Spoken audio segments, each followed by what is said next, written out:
자, 그렇다면 기업들의 어닝 시즌이 도래한 만큼 앞으로 계속해서 빅테크 실적 공개를 할 텐데 여기서 앞장서서 넷플릭스가 호실적을 기록하면서 오늘 시장에서도 새벽에 3% 넘게 강세로 마감했습니다. 넷플릭스는 미국에서 구독료 16%를 올리겠다라고 공언을 했는데 우리에게까지도 여파가 올 수도 있을까라는 그런 우려 섞인 목소리도 있고요. 자, 그럼 빅테크 어닝 시즌 어떻게 우리가 좀 대비해야 될까요? 지금 어닝 시즌 나오고 있습니다. 이런 어닝 시즌 안에서 빅테크들에 대한 기대감 계속해서 올라가고 있는데요. 지금의 이런 빅테크주들의 실적, 주가 전망, 지금은 상당히 밝다라고 보여주고 있습니다.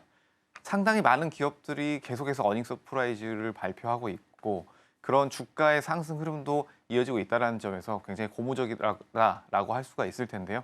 이런 흐름 같은 경우에는 단순히 매출에 대한 기대감뿐만이 아니라 지금 2기 트럼프 행정부에 대한 이 AI 그리고 IT 쪽에 대한 빅테크들에 대한 투자 이 부분에 대한 기대감이 계속해서 이어지고 있기 때문에 실적 그리고 주가 계속해서 이어나갈 가능성이 상당히 높다라는 점 말씀을 드리겠고 말씀해 주신 것처럼 넷플릭스 같은 경우에는 기존에 우리가 이런 사업 모델 안에서 이 구독자 수들이 이 코로나 시기에 굉장히 크게 늘었고 또 매출도 상당히 늘었지만 이 부분이 정체되어 있지 않느냐라는 의견들이 상당히 많이 나왔습니다. 그럼에도 불구하고 매출이 어느 정도 잘 나왔고 그리고 이 넷플릭스 안에서도 새로운 수익 모델, 이 저가형 구독 모델 발표했죠. 이런 새로운 수익 모델이라든지 다양한 매출이 나올 수 있는 방안을 또 만들어내고 있기 때문에 이런 어닝 서프라이즈 시즌에서의 계속되는 실적 그리고 이런 국가에서의 각종 정책에 따른 기대감 이 두 가지를 살펴본다면 중장기적으로는 이 AI 빅테크에 대한 투자감, 기대감은 이어질 것으로 보입니다. 하지만 우리가 여기서 주의할 점 한 가지 말씀을 드린다면 아무래도 이런 빅테크주들에 대한 실적 부분에도 불구하고 굉장히 지금 단기에 많이 올라왔기 때문에 단기로 출렁임은 충분히 있을 수 있다. 그래서 결론적으로 말씀을 드린다면 지금은 단기로 출렁임이 있을 수 있지만 중장기적으로 봤을 때 국가 정책에 대한 기대감 그리고 지금 계속되는 실적에 대한 내용들 살펴본다면 충분히 앞으로의 상승 더 기대해 볼 수 있다라는 점 말씀드리겠습니다.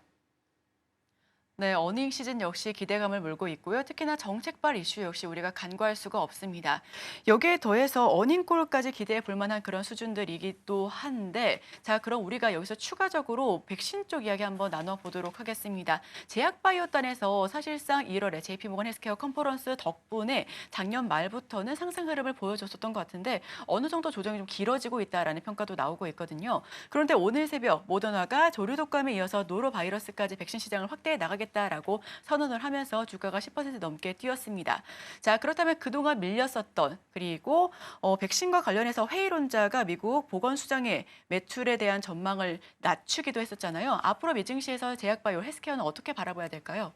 뭐 뒤에 후수를 드리겠지만 이런 제약바이오에 대한 기대감 AI와 함께 이어진다라고도 말씀을 드릴 수가 있습니다.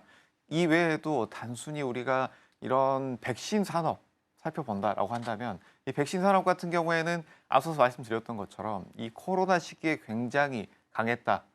그리고 그 외에도 진단 다양한 부분에 있어서 이슈가 나왔기 때문에 굉장히 주가들이 좋은 흐름을 보였다가 어느 정도 코로나가 종식되어 가면서 지지부진한 모습을 보였습니다.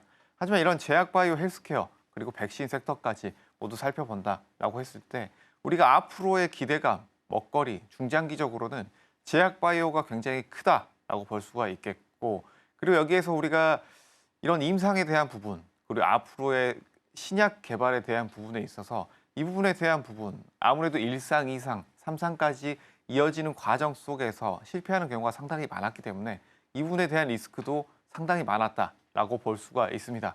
하지만 여기에서 AI 부분까지 우리가 생각을 해본다라고 한다면 이 개발 속도가 굉장히 빨라질 것이다라는 점 그리고 백신 수요에 대한 기대감은 코로나 외에도 계속해서 이어질 가능성이 높다라는 점을 본다고 한다면 중장기적으로 매우 좋은 섹터다라고 볼 수가 있겠습니다.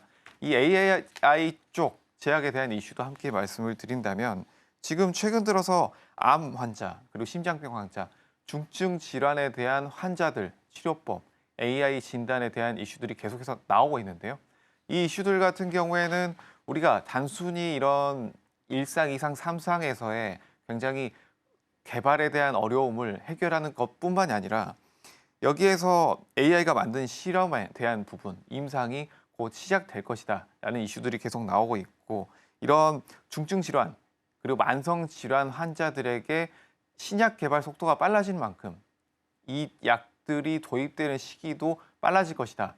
그렇다고 한다면 이 제약 바이오 섹터 전반적으로 빠른 체질 개선 그리고 매출 증가 함께 나올 수 있다라는 부분까지 말씀을 드리면서 우리가 중장기적으로는 꼭 봐야 하는 섹터다라고 보여지고 단기로는 지금 굉장히 이슈가 나오고 있는 AI 부분 그쪽에 IT에 집중이 됐다라고 한다면 이 AI 신약 임상 부분 굉장히 크게 늘어날 것이고 속도도 빨라질 것이다라는 부분에서 단기로도 우리가 꾸준히 지켜봐야 할 섹터다라는 점도 함께 말씀드리도록 하겠습니다.